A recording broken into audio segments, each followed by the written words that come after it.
Welcome back, everybody. We are deep into round number 4 right now, and we're going to pick up a matchup in progress for you. My name is Sottle, joined for this one by Derek Brown.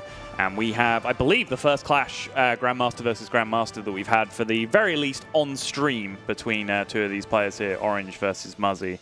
And I just realized I've broken everyone's heart around the world immediately, as Orange, of course, Classic as of faux right pas. now, is no longer a Grandmaster. But that could change very quickly because both of these players are going into this matchup 3-0 on record. And as we've mentioned several times, essentially, this tournament is a win and in to Grandmasters. Yep. Europe is the one region where that might potentially not be the case. But if Orange can keep another streak going, he could have that opportunity to bounce back immediately into that Grandmasters division. And just talking to him outside in the breaks, you can feel how much it means to him. Right. He's keeping a straight face about the whole thing. He's saying he's enjoyed being with friends. It's boosted his morale a little bit, but he's hungry for this win. And so far, it's been going pretty well for him. I didn't check if he was 2-1 or 3-0. I think it was 3-0. Him and Muzzy were both, I think they're both going 3-0, into this. yeah. Yeah. Yep.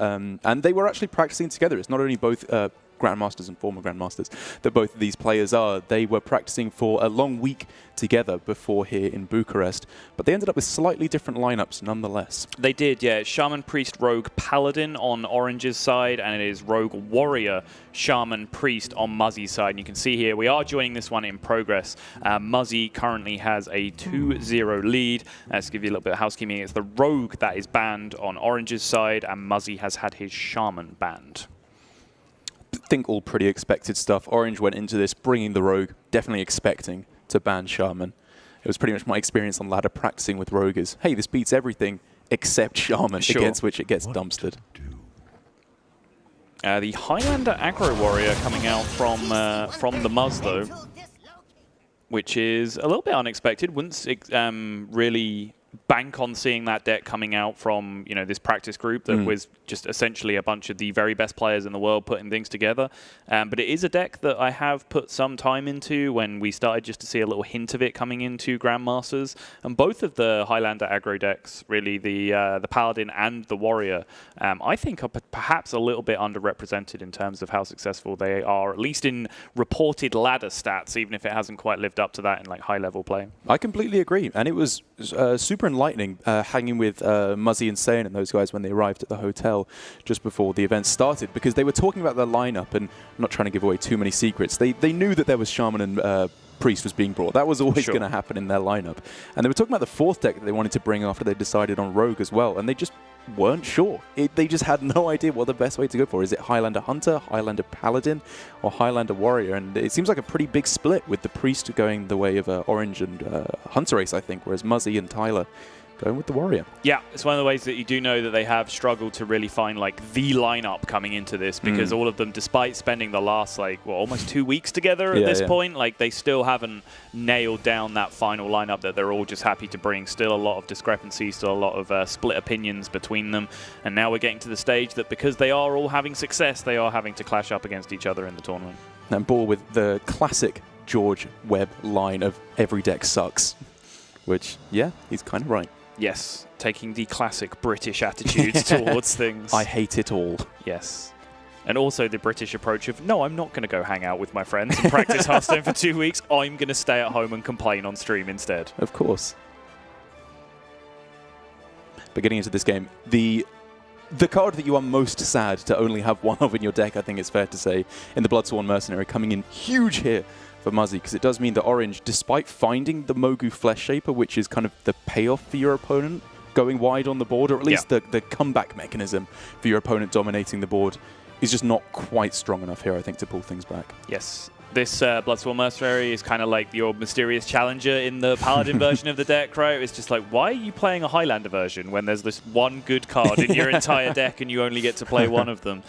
That was very much my attitude when people started playing Highlander Warrior, and then I started playing it. I was like, well, actually, you know what? Like, I'll play 28 cards, one Bloodsworn Mercenary, and a Zephyrus in my deck. Like, yes, that actually makes sense the more that I think about it.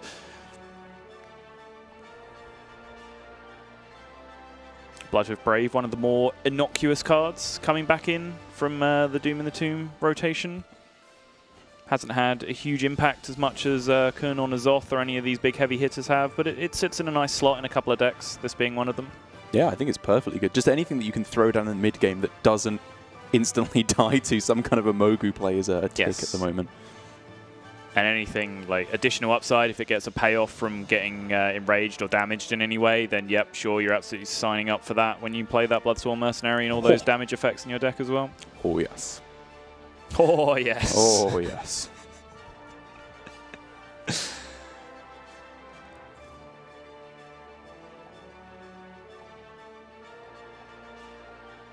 Muzzy deliberating over these trades, or potentially lack of, I guess. It's really just how much he wants to play for aggression through to face versus board control, because it's always a difficult question against Quest Shaman specifically, because they scale so fantastically into the late game if they get any of their draw. But you also have to, of course, be very careful about just ignoring minions and pushing face, because that makes their Mogus cheaper. It allows them to often get off MCTs as well if you go too wide on the board.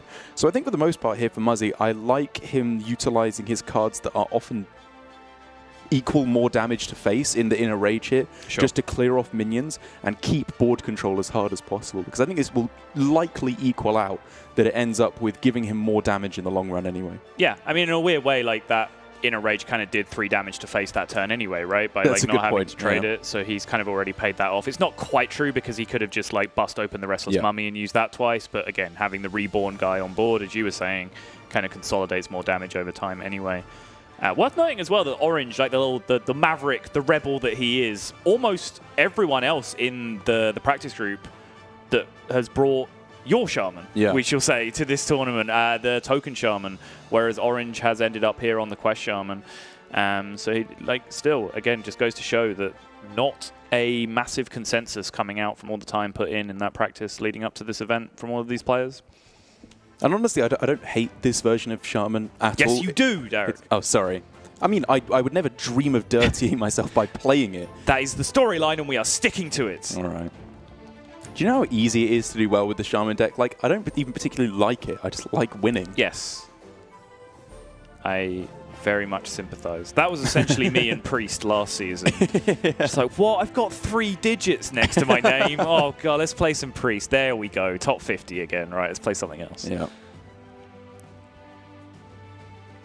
It was very difficult trying to shield the fact that I've been given the tip that lots of players were going to bring Rogue when I switched my deck for the first time in like 3 weeks, and everyone specking me had to be like, why are you playing this trash? I'm like, just like it. Yeah. No reason. I miss backstab. Absolutely no research purposes whatsoever. Muzzy here, I think, really just going to be trying to get the damage through to face as much as possible here while sticking the minions in play. It plays into MCT, but I think it's at that point where it's not that bad, and he's not winning the game by playing 3 minions for the whole time, because that's when you get into the point of Quest Shaman dominating the late game. You've got to move with a bit of pep in your step. For sure. And since Quest is about to be activated here, like 4 minions isn't even the end of the world. It's about the point of the game, like you're saying, it's the point of the game where you don't want to have exactly 5 in play. Like that's the number that you want to be playing around at this point. Wow, that is... That's all right. It's a lot of draw. It's fairly medium, yeah. It's a lot of stats, but it's like having multiple minions that can't attack here is actually quite annoying when you are trying to like wrestle back board control. Just 1 too many free trades here if Muzzy wants them, or if, again, if Muzzy decides to just be aggressive instead, it's 1 too many minions that don't really come back and contest. So what's the game plan now for Muzz? How does he transition into the late game? Is it still keeping up with the board control approach, or is it accepting this is too much now? I have to push face and hope that gets there. Well, that Octasari did just suddenly give him hope, right? Like, if he hadn't have drawn that Octasari this turn, I would have said yes. Without a moment's hesitation, he needs to start pushing some damage to face, because he's about to start getting outvalued massively. Now that Octasari is in hand, I think he can afford to just play 1-for-1 for a little bit longer, because unless it's a randomly generated card coming out from an Ethereal Lackey or something similar, that Octasari is usually going to hit pay dirt against Quest Shaman. Check if Orange does have any particular tech for dealing with it. I do not see an Earthshock. I do not see a Plague of Murloc, so it looks like that is going to draw some cards if it does come down. Dude, did you see that Tom was playing Plague of Murlocs in Token Shaman, just in the Overload version? Like the... I did see that, the one that I was playing. Seems so weird. Yeah. I did think about it at one point because it does kind of have some level of natural synergy with the Desert Hare, right? It's true. It's still something that you can do if you do get one of those like stuck clunky hands. And again, if you're coming to a tournament where you're expecting to see Priest on the other side, like a card that ruins them that has some upside for you, like it seems reasonable. Slightly less exciting when you do the Thunderhead board instead. Like that one doesn't seem quite as good. I like that board.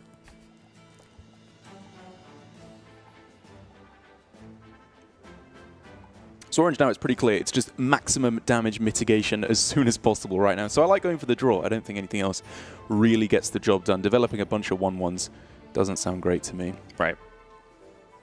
Again, this is where he's kind of getting bitten by these 0-attack minions, right? It's true, there was a free trade that went through that just didn't really affect the board, and now one of the minions he has left alive is just a 0/4. Ooh, Shoot Boy coming in hot here.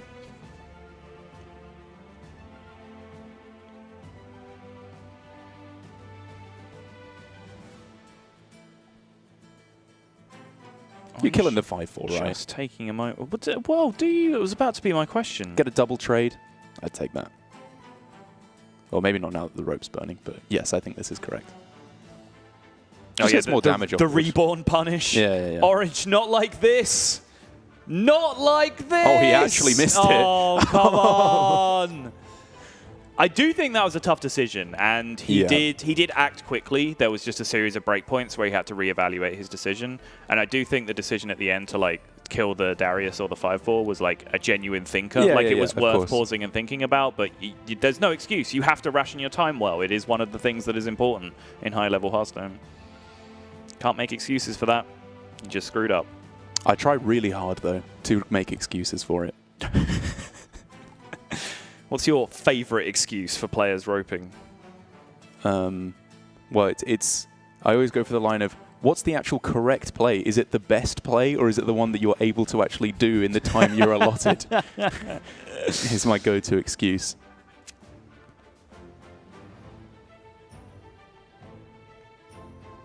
Orange still in a pretty reasonable position, though, regardless. 24 health is plenty to play with right now. This is why I can never play Darius Crowley, because I would just keep trading that minion forever until it just keeps growing and growing and growing. I never go face with it. It's just Shade of Naxxramas syndrome. We're like, well, just one more turn, and then I might think about attacking with it. I actually had that. I was playing my first arena in months the other day, and I got Shade, and I was like, oh, just one more. Go on. But if I leave it again, it'll be able to trade against the 5/5. Orange might not know that he needs a Hex or an Earth Shock right now. These are all pretty good. Okay, I guess if he had an answer to the Darius, we'd probably be looking at Feral Spirits, but just to freeze it for a turn while he wrestles things back, this looks good. Yep. Play a bunch of stats with the Desert Hare Evolve and then freeze the Crowley, deal with it next turn. Makes sense to me. This is insane.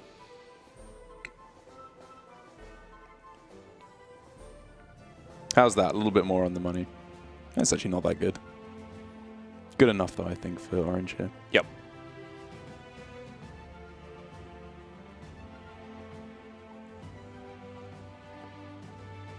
And Muzzy's in trouble because it's going to take him 2 turns plus to get any value out of that Octosari from this position. Yeah, and the problem is that even once he gets it, most of his burst is gone in the Octosari and the Mercenary in the Inner Rage. Ah, yes, the Octosari Inner Rage Mercenary combo, where you draw 16 cards. Yes, that's precisely what I meant. That is a lot of burst damage, just usually not in the direction that you're hoping for. Yeah, I'll go with the Raven special of, I'm not wrong. If you don't think about it, it makes perfect sense. Wow. Blurring the lines between Raven and Admirable now. Just don't even know which former partner of mine you're doing impressions of anymore. Muzzy starting to look various shades of dead this game. Yeah, I'm not really seeing anything for him to pull his way back here. Even off the 8 cards he'd be able to draw. Like, we're looking at crazy powerful turns. Maybe Zephyrus, you know, if he's able to get the kill on Octosari and then find Zephyrus. It's always the possible out. Yes. But again, like Orange just has like a 2-turn clock pretty much on Muzzy from here, as long as he is smart with his board space allocation. Which I feel like he maybe wasn't He wants to deal the 6 right now and just have one space open for the life drinker next turn. I think this makes sense. I'm on board with that.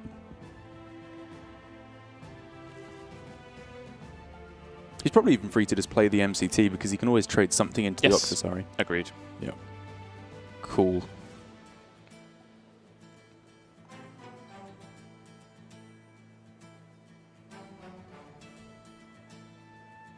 So, live wire lance into Brawl? That sounds good to me. Certainly don't have a better plan. Yeah.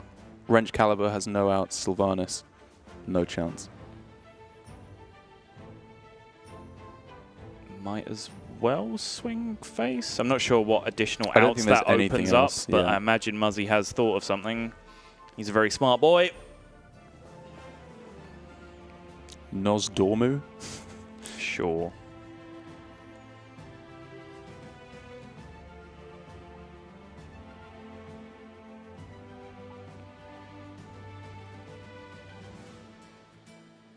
Fair enough. Just hope he doesn't have it. Yep. And now with the life drinker, Orange is going to get himself back into this series and at least try and climb his way back in. He has picked up a win with his Quest Shaman at the potentially the first port of call. We actually aren't entirely sure what the games, how the games went before we joined you with this series, but either way, Orange is now back 1 and 2 up against Muzzy, and so there's still plenty to play for in this series, and I'm fully down for this one to go the distance because I'll watch Orange and Muzzy play against each other all day. I absolutely will as well. They've got some interesting matchups left as well with the Highlander Secret Paladin, I believe, left for Orange there, and his Priest that he has gone for as well. The combo Priest, despite the fact that him being betrayed at the last minute by his practice partners, Hunterace flipping on him and going with the Res Priest instead.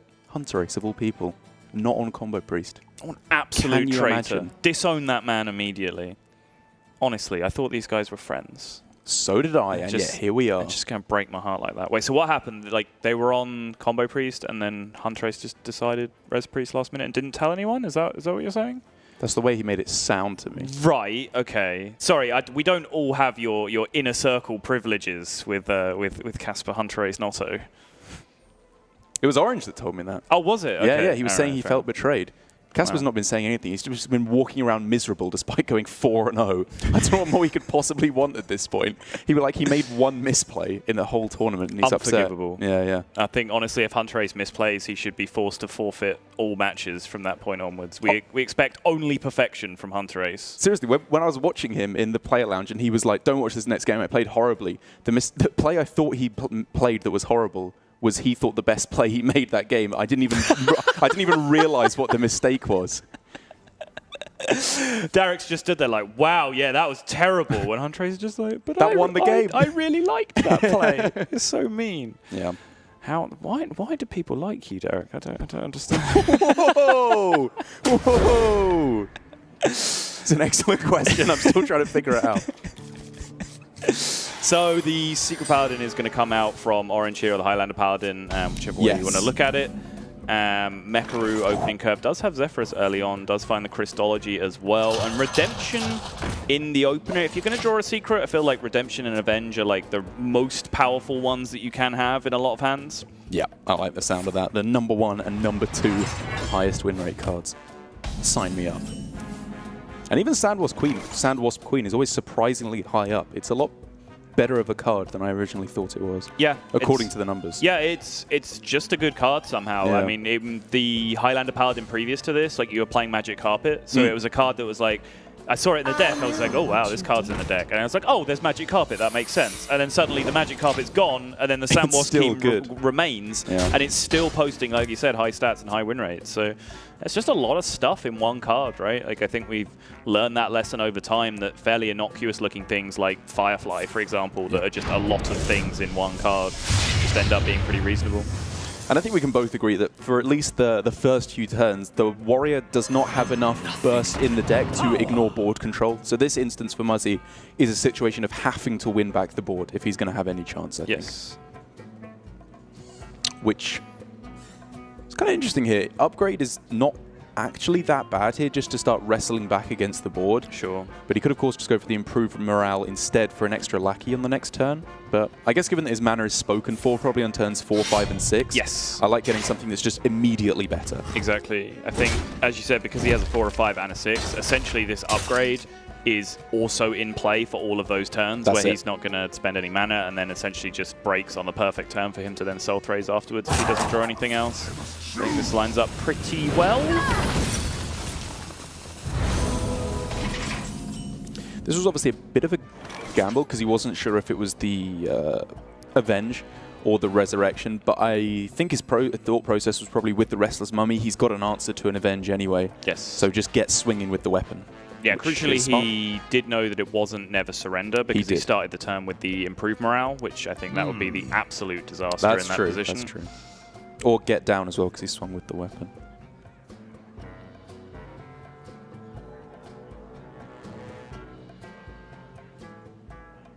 If I'm orange, I feel like I just want to play maximum minions this turn.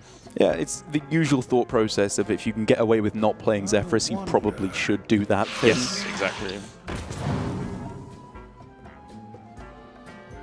I haven't really played Zephyrus decks against this Highlander Warrior very much. Are there any like nutty cards that you're looking for specifically to try and hit? Because it feels like it's not like against a Murloc deck where you always want Hungry Crab or Sack Pact against Zoo. Right. No, it's fairly generic. Urshock is high value a lot of the time because they have like big enraged reborn minions that they put Rampage on or whatever else. Mind Control Tech comes up just because of like Bloodsworn Mercenary, like spreading a big board, but it's mostly like fairly generic Zephyrus stuff a lot of the time. That makes sense. No tomb can hold me.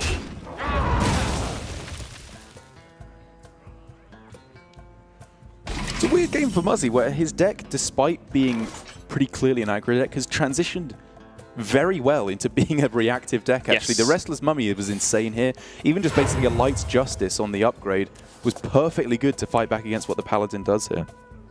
Yeah, it's one of the reasons why I did like this deck when I was trying it out, is that it is very, very flexible, like not only on like a matchup by matchup basis, but also just like, oh, okay, I drew a slower hand than my opponent this game. Like, I will just be the control deck this game, and I think it is quite well equipped to do that, especially like a lot of builds.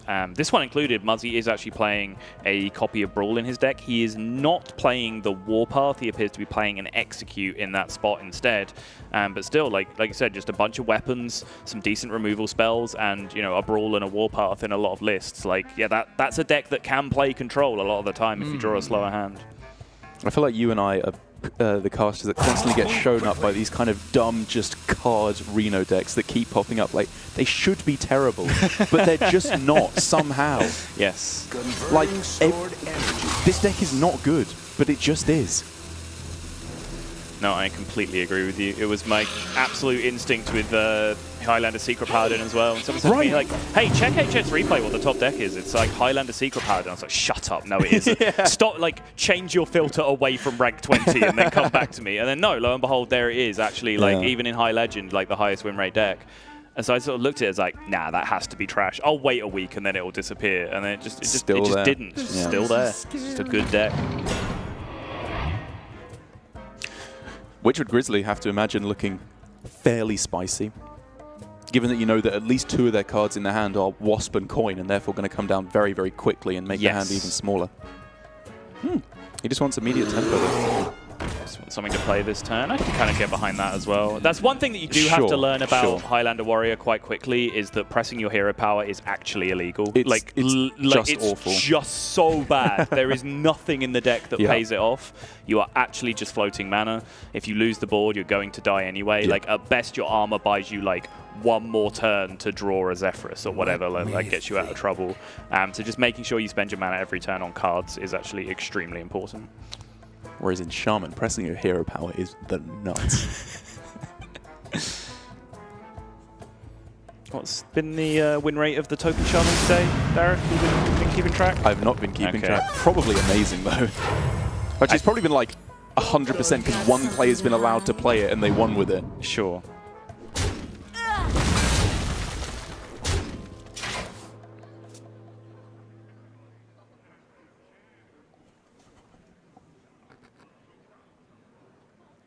looks on the surface like a pretty straightforward turn for Muzz. It does indeed. I'm trying to find anything else, and then I'm not finding anything else. Get rid of everything. It's a lot of damage, though, that he's starting to tank up, which obviously he can get back very, very quickly with Rover Ziliax. Yep. But maybe, can Orange ever find a window to get the lethal in with Zephyrus in the next couple of turns? Certainly so, yeah. As long as he like has minions in play and he's pushing, like Muzz does not have a very minion-heavy turn of his own. But the way this is lining up, like that Zephyrus might end up being used as the answer to this Ziliax, magnetic Ziliax that's coming down, because that probably represents more damage than, you know, just ripping a fireball off Zephyrus later on would do anyway. Yeah, I was looking pretty heavily at just going for Kings there and getting a lot of difficult to remove damage on the board right away. But I agree that you're probably winning if they don't have this combo anyway. Yeah. So save it for this combo. Seems smart. He is one off the Black Knight though, which means that the minion will at least hang around. So he's going to look for Hex, Shock kind of stuff to get through it instead. Probably Deadly Shot. Deadly Shot works too, yeah, sure. Makes sense. Ooh. Is that just better? Just save the Zephyrus? I think so, right? Yeah, just cleanly deals with it. No armor gain. Yep. Or, sorry, 2 armor gain, but yes, no health gain. Yep. Yeah, I like the look of it a lot. Job's done. And also means that on the backswing, there is now 7 attack on the board, so Octasari just looking way too slow. Really think he has an alternate. Well, okay, I guess like Leroy Cruel Taskmaster was borderline legal that turn, I suppose, but yeah, it seems pretty miserable. Damn. Is that just Fireball lethal, Savage Roar lethal? None of that is lethal. Yeah, Savage Roar and Fireball are both 6. Bloodlust is also 6. Wind Fury is 5. Gorehouse 1 mana off. Yep. I don't see it. I don't know if Zephyrus will see it. I'm not sure Orange sees it right now. Probably just rip the Rag then, right? I do see it. It's Ragnaros. Yeah, exactly. Is there a lethal here? Is it going to make us look really stupid now? No. No, okay. Fine. Okay.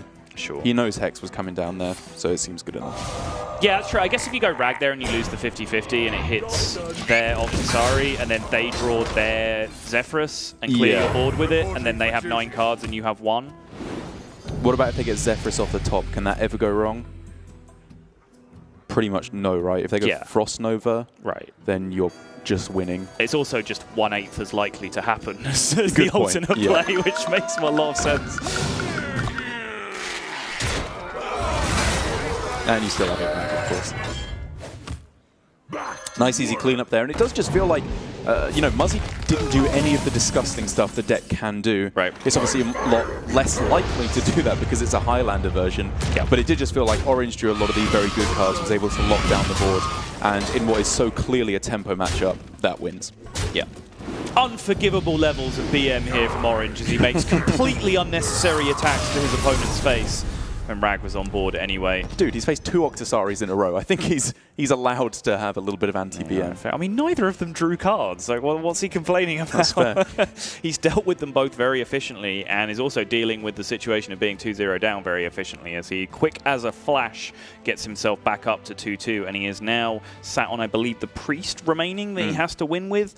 And one of the reasons, honestly, why I started to like see the light with these Highlander aggro decks is that I think they get as close in the like pre-Doom in the Tomb shake-up meta, they got as close to like having good matchups against Priest as anything in the game, right? Like there's like certain builds of Control Warrior, like the most removal heavy builds of Control Warrior that you could build were like maybe 52, 53%, and then behind that, like these Highlander aggro decks are like probably somewhere around 50-50 against Priest. So I think, you know, when you're playing an aggressive deck that can get on board early, has weapons to kill minions with, and then just also plays Brawl in their deck, like, yeah, that's a lot of ways that you can potentially end up beating Priest. Yeah, I think a lot of them have good game as well. We saw the secret Highlander Hunter doing very, very well in APAC against Priest, which was maybe due to how good the deck is, maybe due to how the Priest was being played as well. But it's got game against the Priest, for sure. Well, we are going to leave you hanging on the result of this series because we do have to go to a very quick break. But do not go anywhere, guys, because the finale of Muzzy versus Orange is coming up right after this.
Welcome back, everybody. Game number 5, the crucial game of Muzzy versus Orange here at the end of Swiss round number 4 here at the Masters Tour in Bucharest. My name is Sottle, joined by Darek, and very, very crucial game coming up. And I think we set it up before the break, where it's a very intriguing matchup to me because I don't think we have a huge sample size in high-level play of like what these Highlander aggro decks going up against Priest look like.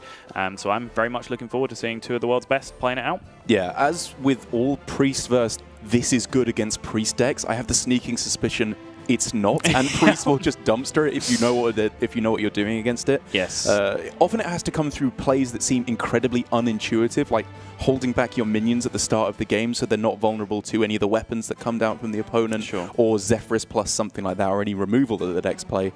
But I think in this instance, up against the Warrior, it's probably just going to be a case of playing out your minions pretty aggressively and trying to fight for board early on, rather than going for any of the big combo pyro plays. Yep, I imagine that is very much the case. It will depend a little bit on exactly what Muzzy's early game makeup is. For example, like Injured Wasp, which he does not have, can have a big impact on the way the early games function up, which is because a lot of the time you get like 1 or 2 damage into play quite quickly. But obviously 3 is the number that you need to do very efficiently against Priest. And the Red Band Wasp in particular can be so clutch because it can come down once and be that break point to kill the Cleric. And then it's already in play, just threatening the injured Tolvir on the next turn as well, like if you're able to line that up pretty effectively. So we will see how that works out. Looks like Muzzy is hanging on to an Amani Berserker here, and that is a start from both sides. Yeah, they both have an insane start.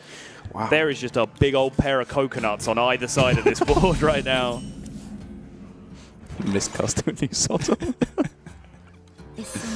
Because Raven would be professional enough to not say something like that. Yes. Right.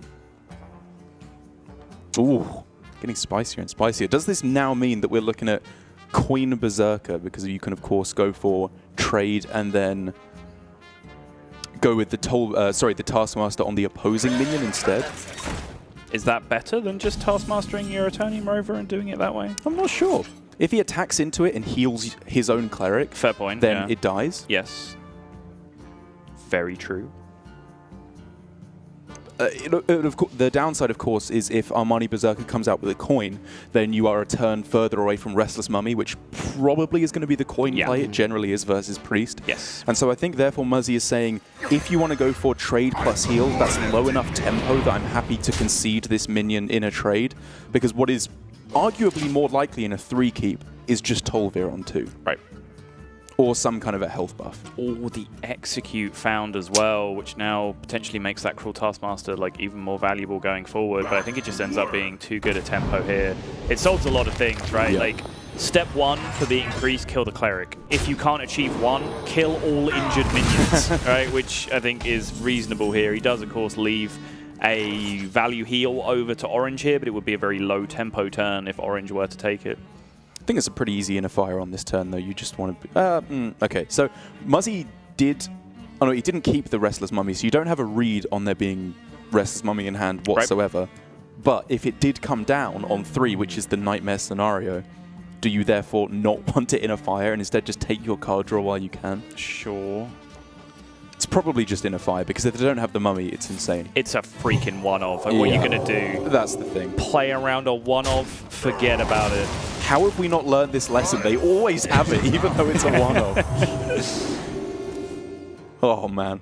It's still a free turn of tempo, though, right? Like, even, okay, so Orange is like, well, you know, imagine the world where the Mummy happens. I still just have a free turn to develop Psychopomp the turn afterwards. It's a good point. He's just fine. No tune can hold me. And that's kind of been an interesting facet of both players' play so far, of just like, okay, if they have this card, it's fine because I have strong follow-up. They're allowing the broken things to be done because they think they have the advantage, and one player kind of has to be wrong in that scenario. It's just impossible to know who at this point. The end begins. Easiest Cleric of Orange's life. It was weighted. I think it was like 2 out of 3 fantastic outcomes and 1 mediocre one. He would have been extremely happy with the 2-6, of course. But you're never going to turn your nose up at a Cleric.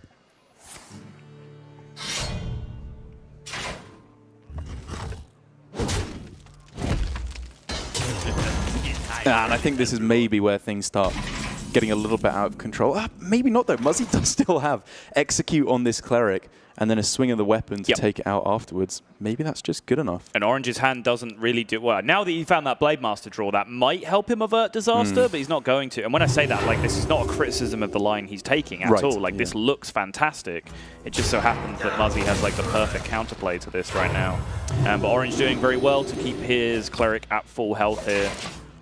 Still leaves a 1-1 Cleric afterwards, which may not seem... Oh, I take that back. It did. Now, however, Muzzy has the literal perfect answer. Get absolutely 360 dunked on.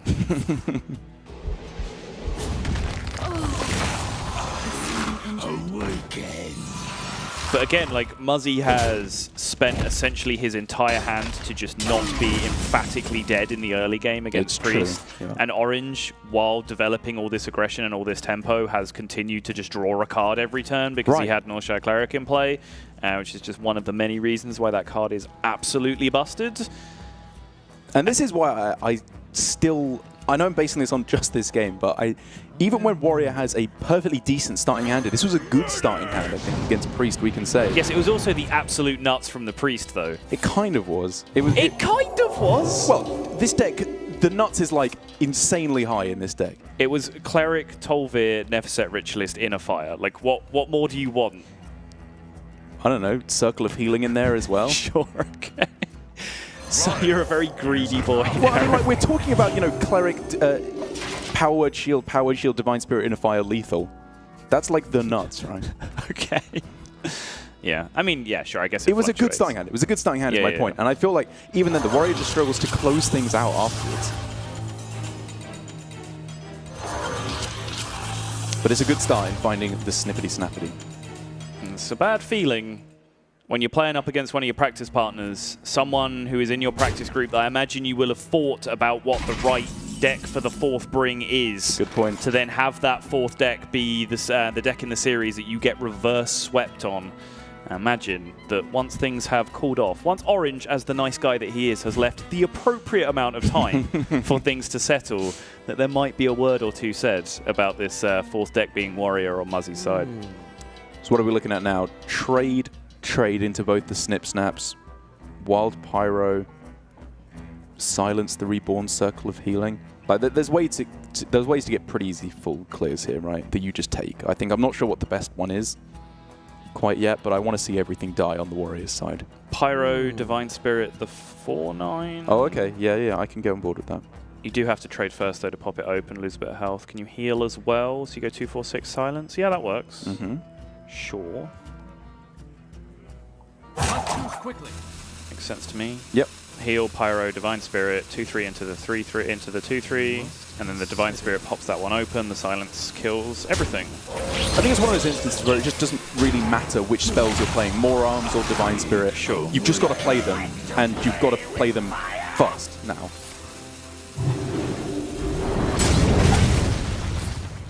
Just going to leave the 2/2 Snip Snap up. Sure.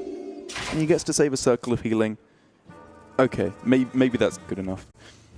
He saved a Silence as well, which could be potentially useful. Okay.